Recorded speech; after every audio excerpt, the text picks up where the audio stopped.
A young woman takes a job as a maid for a blind woman, then she sees a mysterious photo of herself as a baby in her employer's home. It was just an ordinary day.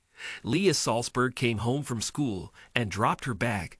The high school senior called out, "Mom," but there was no answer. Leah frowned. Her mom should have been home hours ago.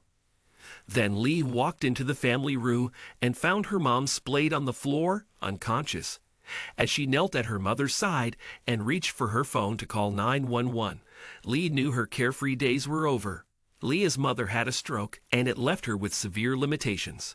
Not only was Mrs. Salsburg unable to work, but the medical treatments she now required would also place a strain on the family resources. Mr. Salsburg had died a few years earlier, and the two women were left to fend for themselves. Leah was now 18 and a grown woman, so she decided to give up her dream of going to college to help her mother. But jobs weren't exactly thick on the grown in their small North Carolina town, so Leah accepted a job as a maid for a local wealthy woman, Heather Bansfield. The strangest coincidences sometimes lead to a miracle. Mrs. Bansfield was a local celebrity, born to one of the state's richest families and known for her eccentricity. She had unfortunately lost her sight in a car accident and was known to have a cranky temper. Whatever it took, Leah thought. The salary was great, and the package included medical insurance, which would encompass her mom as her dependent. Leah wasn't afraid of hard work, and she could handle a little temper. Her first meeting with Mrs. Bansfield heartened her. The older woman was sitting in her lounge having a cup of tea, and when Leah came in, she tilted her head. "Who's that?" she asked. "Good morning, Mrs. Bansfield. I'm Leah, the new maid, the housekeeper. Miss Trent interviewed me." Mrs. Bansfield turned her head towards Leah. "Yes, she told me," she said. "You have a pleasant voice, Leah. How old are you?" "I'm 18, ma'am," she replied. Mrs. Bansfield sighed. "My granddaughter would be 18 now." "Would be?" asked Leah. "Did she pass away, ma'am?" Mrs. Bansfield's hands started shaking, and her teacup fell onto the floor and shattered. Leah ran forward to pick up the pieces. "It's all right, ma'am," she said quietly. "I'll clean up and bring you another cup." From then on, Leah would bring Mrs. Bansfield her tea, and the two would chat briefly about the weather or the blind woman's two cats.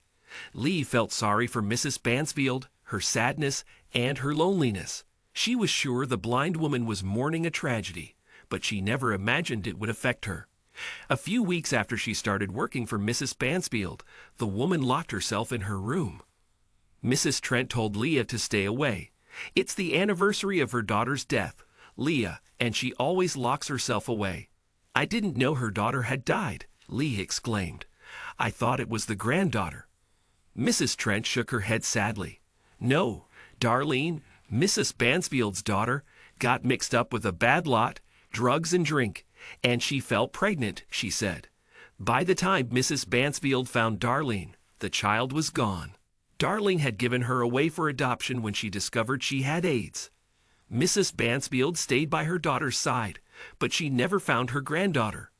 All she has of her is a photo from when she was 2 years old, days before the adoption." "Poor thing," said Leah and went back to her work, but she couldn't stop thinking about Mrs. Bansfield and her sadness. Imagine, she told her mom later that night, her granddaughter was adopted, just like me, but she might not have been as lucky as I was.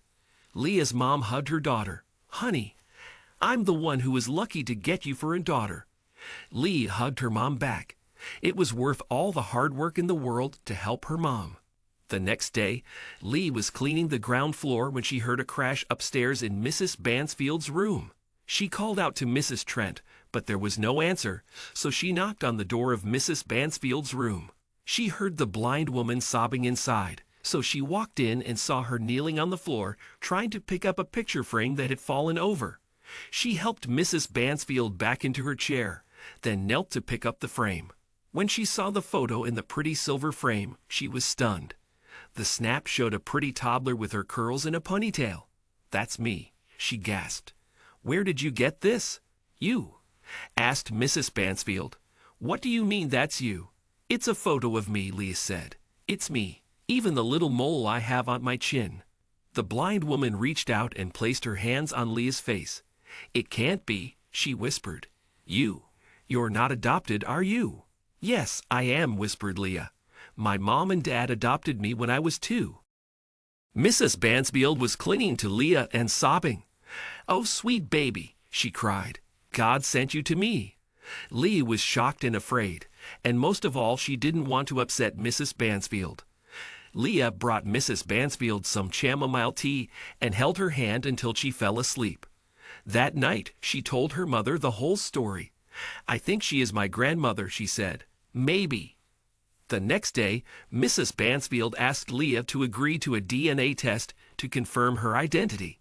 She readily agreed, and when the results came back, Mrs. Bansfield asked Leah and her mom to move in with her.